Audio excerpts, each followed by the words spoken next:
Pemirsa, Presiden Prabowo berpesan kepada para guru untuk selalu berjuang memberikan pendidikan terbaik bagi generasi muda bangsa.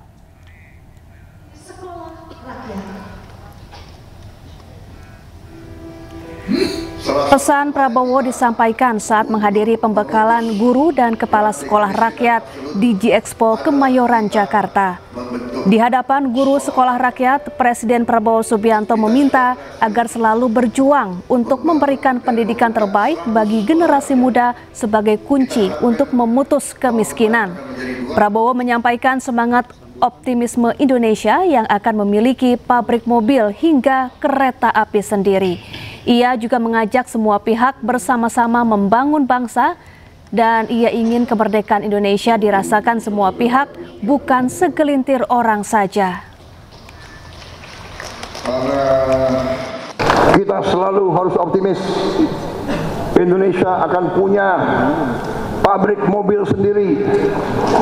Indonesia akan punya pabrik motor sendiri. Indonesia sudah terus akan bikin pesawat terbang sendiri, kapal-kapal sendiri, kereta api kita sendiri, jam tangan sendiri, pakaian sendiri, sepatu sendiri. Kita akan berdiri di atas kaki kita sendiri.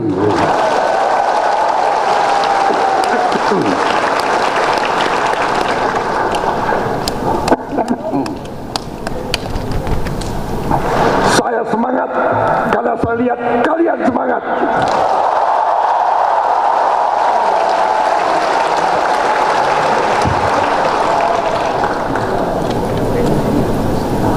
Kalian tebak usia saya berapa?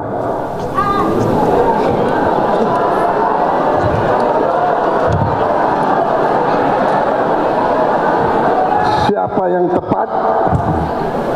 Saya ini sudah 74 tahun. Tapi saya tidak mau kalah dengan yang 34 tahun.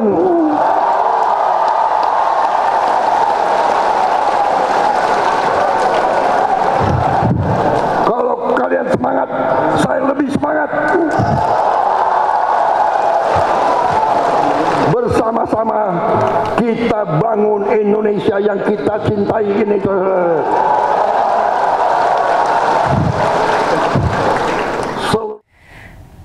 Kita ke informasi lain, pemirsa. Bupati Pati Sudewo tidak hadir dalam panggilan pemeriksaan di KPK terkait kasus dugaan korupsi rel kereta api. Sementara itu, Sudewo muncul ke publik dalam sebuah acara di Pati usai sepekan menghilang.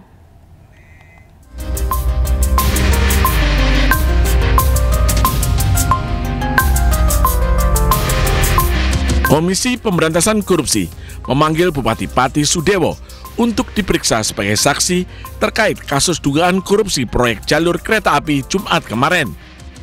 KPK menduga Sudewo menerima komitmen fee dari pembangunan jalur kereta api saat menjabat sebagai anggota Komisi 5 DPR, namun Sudewo tidak hadir.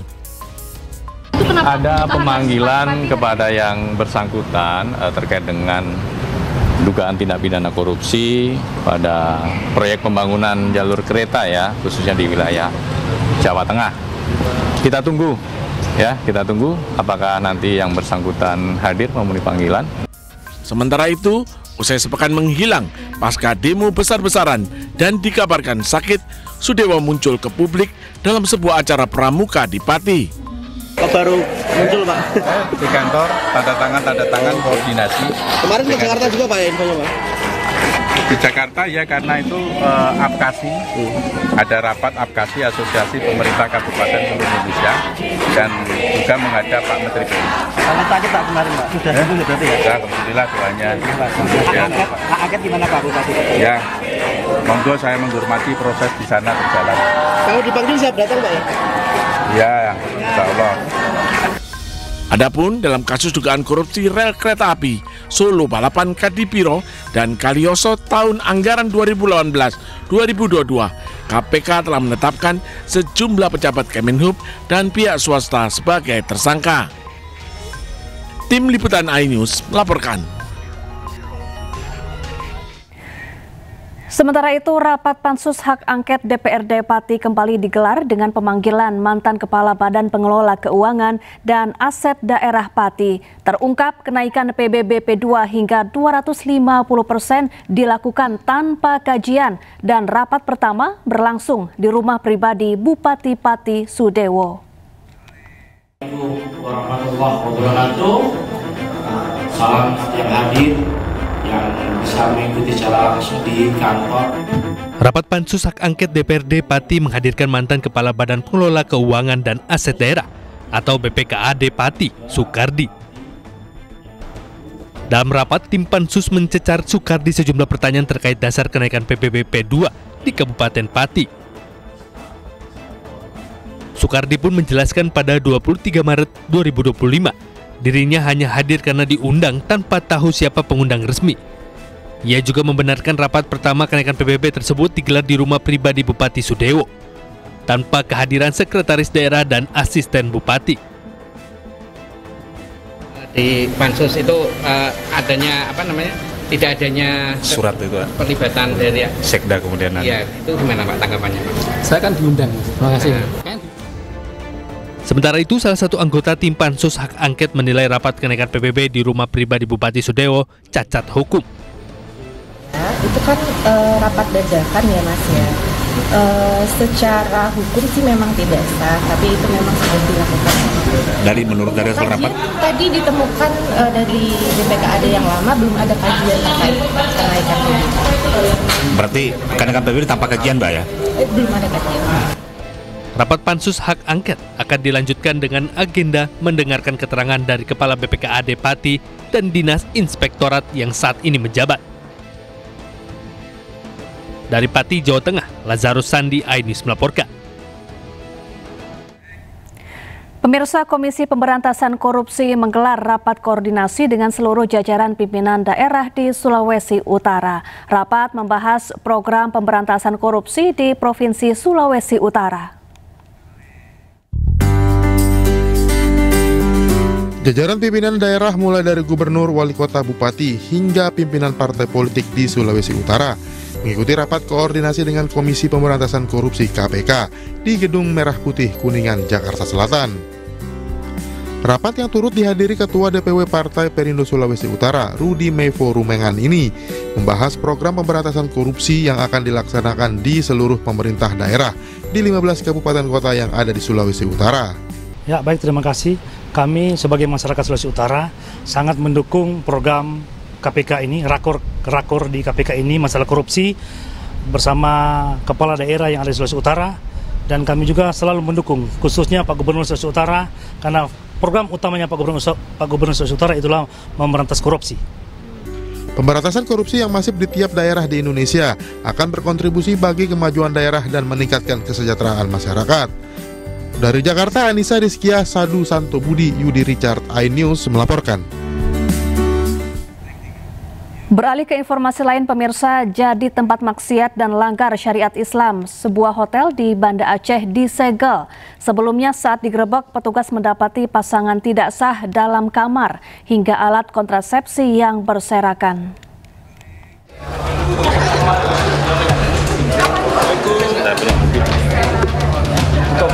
Wali Kota Banda Aceh, Iriza Saaduddin Jamal bersama petugas gabungan menggerebek satu hotel di kawasan Kuta Alam yang diduga kerap melanggar syariat Islam.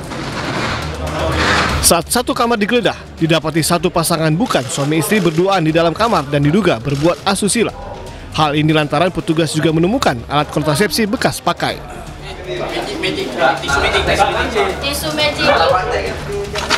Tidak hanya di dalam kamar, petugas juga mendapati banyak alat kontrasepsi di dalam satu mobil yang diduga menjadi tempat transaksi seksual.